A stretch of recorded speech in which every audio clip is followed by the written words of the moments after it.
जय हिंद। आज हम लोग ह्यूमन टीथ के बारे में पढ़ेंगे।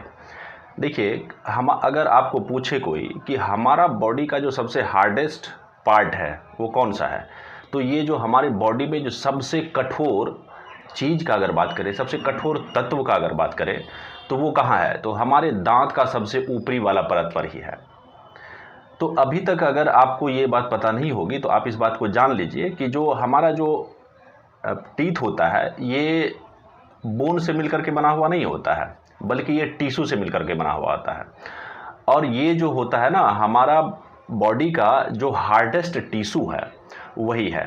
मतलब हमारा जो टीथ होता है ना, ये हमारे बॉडी का सबसे हार्डेस्ट टिश्यू है। अब देखिए, ये जो हमारा टीथ है, जैसे मान के चलिए हमारा टीथ है, तो टीथ के सबसे ऊपर में अगर आप जाएंगे तो टीथ के सबसे ऊपर में क्या होता है? तो टीथ के सबसे ऊपर में होता है इनामल।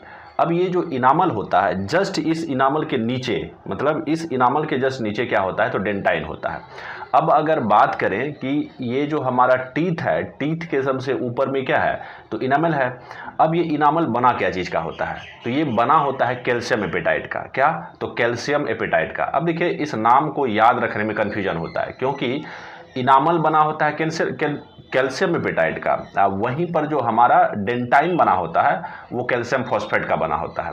अब इन दोनों के नाम में कन्फ्यूजन होता है। अब आप याद कैसे रखेंगे? जैसे देखिए, ये कैल्शियम को ऐसे करके लिखते हैं, तो याद रखेंगे ये कैल्शियम, Ca से क्या हो गया? कैल्शियम, और यहाँ A4 क्या हो गया? तो एपेटाइट हो गया। तो इस तरह से आप याद रखेंगे कि ये जो हमारा इनामल है, ये जो बना हुआ है, क्या चीज़ से मिलकर के बना हुआ है? तो कैल्शियम एपेटाइट से मिलकर के बना हुआ है। तो बस कैल्शियम एपेटाइट जब याद रहा तो कैल्शियम फॉस्फेट तो याद रहेगा ही कि जस्ट इनामल के नीचे हमारा क्या होता है? तो डेंटाइन होता है। तो ये डेंटाइन जो बना होता है, ये क्या चीज़ का बना होता है? तो ये डेंटाइन बना होता है कैल्शियम फॉस्फेट का। जैसे देखिए, ये हमारा अगर इनामल है, क्या है ये? अगर इनामल है, ये हमारा टीथ है, तो टीथ के जस्ट ऐसे अगर हम बना दें, ऐसे, इससे समझें, तो सबसे ऊपर वाला जो पार्ट है, जैसे ये ऊपर वाला पार्ट जो हमारा क्या होगा? ये डेंटाइन हो गया, जस्ट इनामल हो गया। इनामल के जस्ट नीचे क्या है? तो इनामल के जस्ट नीचे डेंटाइन है। और ये क्या चीज़ से मिलकर के बना हुआ होता है, इसको तो मैंने बता दिया। अब देखिए, यहाँ पर जैसे लिखा हुआ टिश्यू, मतलब हमारा जो टीथ है वो टिश्यू से मिलकर के बना हुआ है। और टीथ में जो सबसे ऊपर वाला पार्ट होता है उसको क्या कहते हैं? तो इनामल कहते हैं। और इनामल बना क्या चीज़ का होता है? अब इनामल के जस्ट नीचे क्या होता है? इतनी सारी बातों को आप जान गए। अब देखिए, जैसे यहाँ पर बोला हार्डेस्ट टिश्यू, वही बात हुआ, इनामल डेंटाइन हो गया। अब देखिए, ह्यूमन लाइफ की अगर बात करें तो उसके मतलब जो मानव है उसके पूर्ण जीवन का, मतलब पूरे जीवन का अगर बात करें तो दो तरीके का दांत निकलता है। एक होता है उसमें मिल्क टीथ, अब फिर उसके बाद निकलता है उसमें परमानेंट टीथ। मिल्क टीथ के गिर जाने के बाद ही क्या निकलता है? तो परमानेंट टीथ आता है।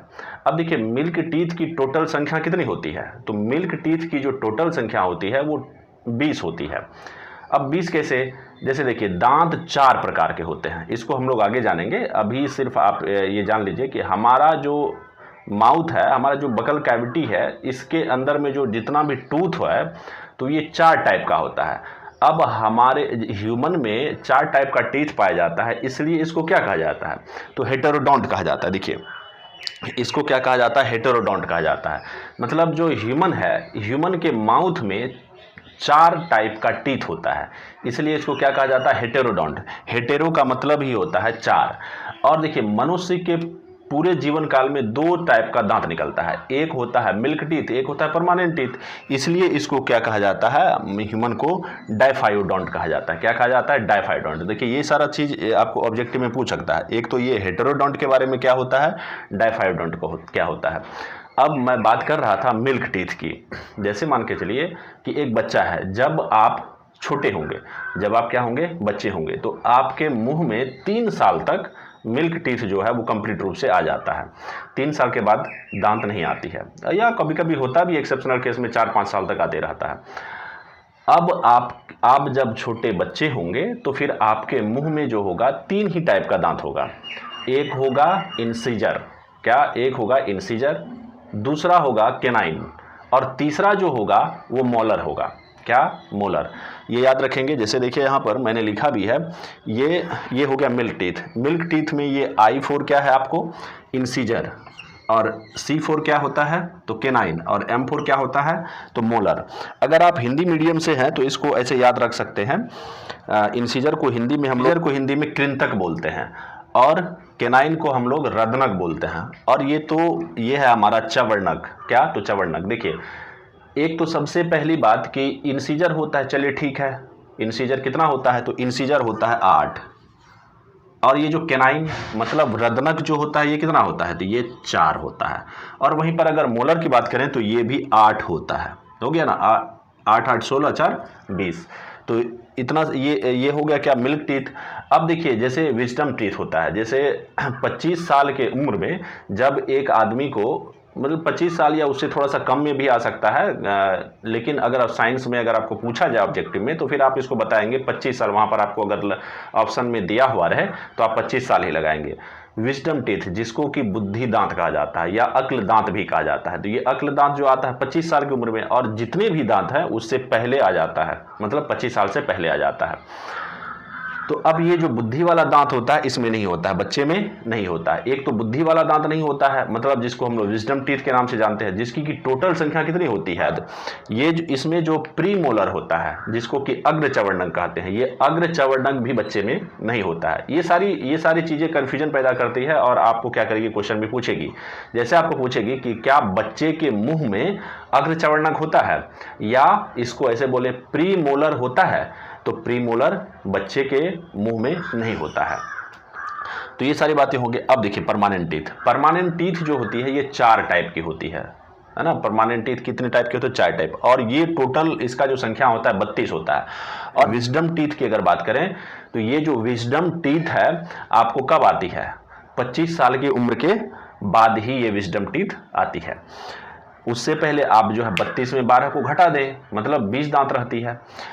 तो अगर आपका उम्र 20 साल हो रहा है या 15 साल हो रहा है, तो आप अगर अपने मुंह में अपने नंबर ऑफ टीथ को, मतलब आप अपने दांत को गिनेंगे तो आप नहीं होगा, 32 दांत आपको 25 साल की उम्र के बाद ही आएगा। तो अब देखिए, अब सबसे पहले हम लोग बात करेंगे इंसीजर, जिसको कि हम लोग हिंदी में क्या कहते हैं तो कृंतक, इंसीजर। अब देखिए इंसीजर, जैसे हमारा जो मुंह है, मुंह में नाक के जस्ट नीचे जो है वो कौन सा दांत है तो कृंतक है, जिसको कि हम लोग क्या कहते हैं, मतलब उसको नोज टीथ के नाम से जानते हैं। ये कभी कभी क्वेश्चन हो सकता है कि पूछा जा सकता है कि ये जो इंसीजर है, इंसीजर को दूसरे किस नाम से जानते हैं, तो इसको हम लोग नोज टीथ के भी नाम से जानते हैं। वहीं पर अगर बात करें क्या चीज़ की, केनाइन की, केनाइन को हम लोग हिंदी में बोलते हैं रदनक, क्या तो रदनक।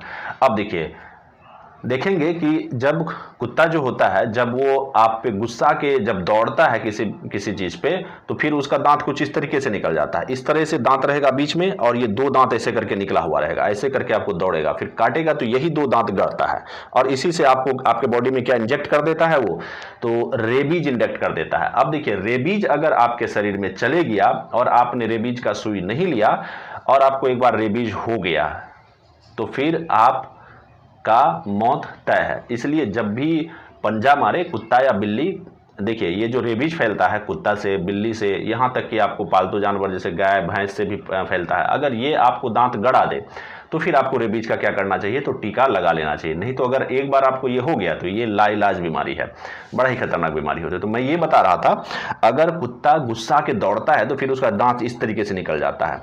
तो ये जो 2 दांत होता है ना, इसी को हम लोग क्या बोलते हैं केनाइन। हमारे में भी अगर आप मुंह खोल करके देखेंगे तो इस तरह से 2 दांत निकला हुआ है ना, यहाँ पर देखेंगे, और यहाँ पर जो ये निकला हुआ देखिए ये जस्ट आंख के नीचे है ना, तो इसलिए इसको बोला जाता है आई टीथ। इसको क्या बोला जाता है तो आई टीथ बोला जाता है।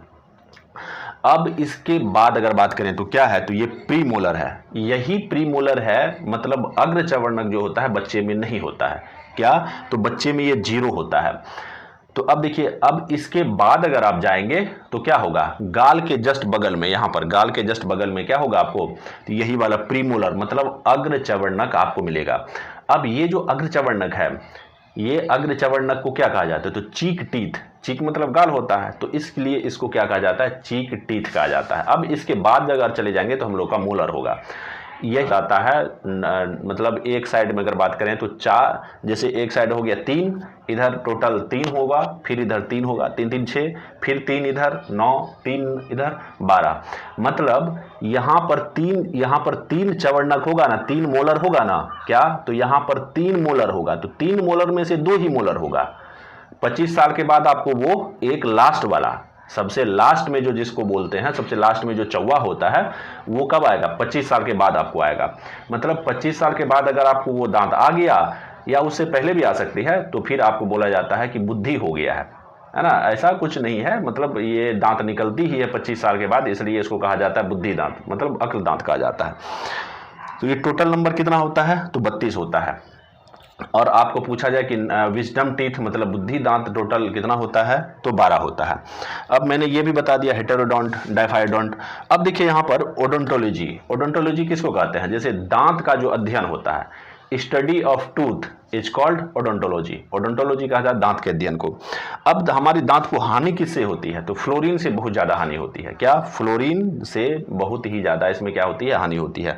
एक मतलब फिक्स प्रोपोर्शन में ये फ्लोरीन अगर पानी में है तो फिर हमारे दांत के लिए ठीक है, अगर ये ज़्यादा है तो फिर ये हमारे दांत के लिए काफ़ी खतरनाक होती है।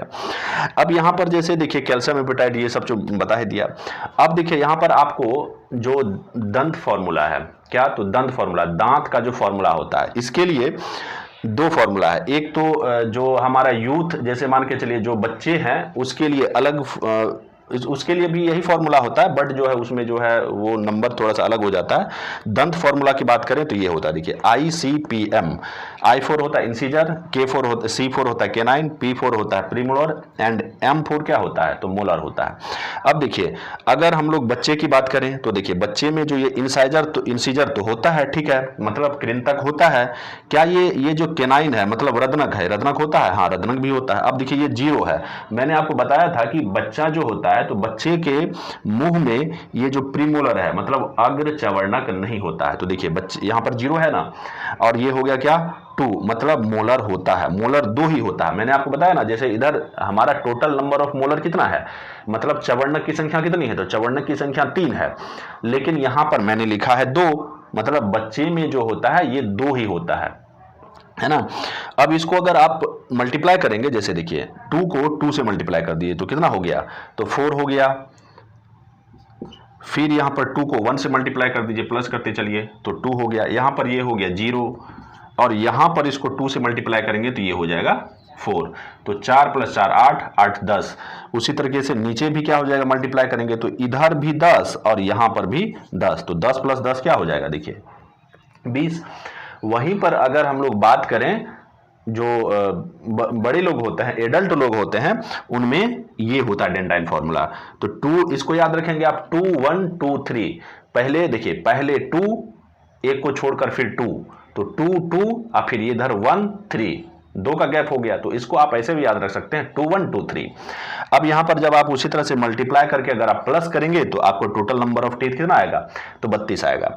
अब देखिए बर्ड, अगर हम लोग पक्षी की बात करें, क्या पक्षी में दांत होती है, नहीं, पक्षी में जो उसका दांत होता है वो चोंच में बदल जाता है। क्या, तो उसका चोंच में बदल जाता है। अब देखिए एलिफेंट की अगर बात करें तो एलिफेंट का ऐसे सूंड निकला हुआ रहता है, जैसे ऐसे सूंड निकला हुआ रहता है, एक दांत जो है इधर ऐसे निकला हुआ रहता है, एक दांत इधर ऐसे करके निकला हुआ रहता है। तो इस दांत को क्या बोला जाता है, तो इस दांत को बोला जाता है इंसीजर। क्या, इंसीजर होता है वो, उसका इंसीजर का मतलब क्या होता है, उसका कृंतक है वो। अब देखिए हमारा जो टीथ होता है, ये टीथ का भी 3 टाइप जानेंगे। सबसे पहला देखिए, अगर ये टीथ है, टीथ के सब, एक तो जैसे ऐसे दांत है, ये मान के चलिए आपका क्या हो गया, मसूड़ा हो गया। मसूड़ा के जस्ट ऊपर वाला जो पार्ट होता है उसको हम लोग क्या जानते हैं, तो क्राउन के नाम से जानते हैं। अब क्राउन के बारे में फिर जानेंगे हम लोग इसके बारे में अगले वीडियो में, अभी नहीं तो बहुत लंबा वीडियो बन जाएगा। अब देखिए ये तो हो गया आपको क्राउन। अब क्राउन के जस्ट नीचे का अगर बात करें तो क्राउन के जस्ट नीचे यहां पर आया ना, तो ये हो गया नेक। देखिए हमारा जो मसूड़ा होता है ना, ये जो हमारा क्राउन है, क्राउन के जस्ट नीचे क्या होता है, मसूड़ा, और ये मसूड़ा लगा हुआ किस में रहता है, तो ये लगा हुआ था हमारे जबड़े में। अब जबड़ा जो होता है, जबड़े की हड्डी को क्या बोला जाता है, तो एल्वियोलर बोन बोला जाता है। क्या बोला जाता है, तो एल्वियोलर बोन, मतलब इस जबड़े की हड्डी में, मतलब एल्वियोलर बोन में कौन लगा हुआ है, तो गम लगा हुआ है, मतलब मसूड़ा लगा हुआ है, और मसूड़े के जस्ट ऊपर में क्या है, तो क्राउन है। अब देखिए ऐसे याद रखिए, ये क्राउन, ये नेक, और इधर ये क्या हो गया, रूट। ये क्राउन, ये नेक, ये क्या हो गया, रूट हो गया। तो बस आज के लिए बस इतना ही, मिलते हैं आपसे अगले वीडियो में, तब तक के लिए जय हिंद।